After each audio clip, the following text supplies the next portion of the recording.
एक बार एक महात्मा जी की सभा में एक विद्यार्थी ने सवाल किया, गुरुजी, मैं एक विद्यार्थी हूँ और अपने जीवन में बड़े बड़े पद हासिल करना चाहता हूँ, पर मेरा मन भटकता रहता है क्योंकि मैं भजन मार्ग भी नहीं छोड़ना चाहता हूँ। कृपया मुझे बताएं कि मैं दोनों के समावेश से अपने जीवन के लक्ष्य की ओर कैसे अग्रसर हूँ।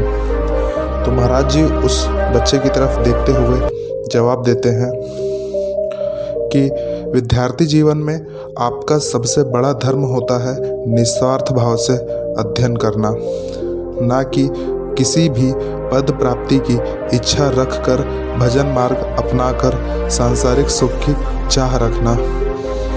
वह व्यक्ति महाराज जी की तरफ देखता है। विद्यार्थी कहता है, महाराज जी, मेरी किसी भी प्रकार की सांसारिक इच्छा नहीं है, कृपया मुझे विस्तार पूर्वक समझाएं। महाराज जी कहते हैं, सांसारिक इच्छा हर व्यक्ति की होती है। इस प्रकार समझिए इसे, ईश्वर की शरणागति में रहकर किया गया अध्ययन ही आपके जीवन में सामान्य अध्ययन है, अर्थात यही भजन मार्ग है। जब आप अपने विद्यार्थी जीवन का अध्ययन कर रहे हों तो यह मानकर अध्ययनरत हो जाएं कि यही आपका ईश्वर के प्रति भजन है।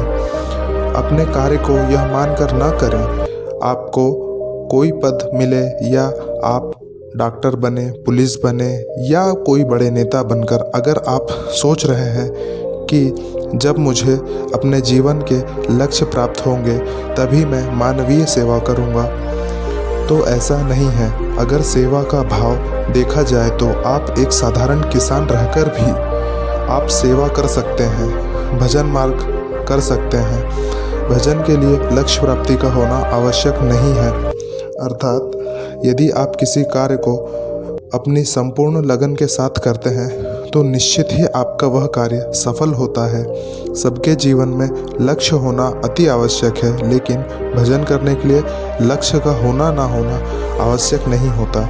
लक्ष्य पाने के लिए निस्वार्थ भाव से सेवा करें, कर्म करें और जीवन का आनंद लें। यह सुनकर विद्यार्थी कहता है, गुरुजी, मैं आपकी बातों से सहमत हूँ, कृपया मुझे आशीर्वाद दें कि मैं अपने जीवन में लक्ष्य प्राप्ति के लिए भजन ना करूं, केवल सेवा का भाव रखकर ही अपना कर्म करूं और जीवन में आगे बढ़ूं।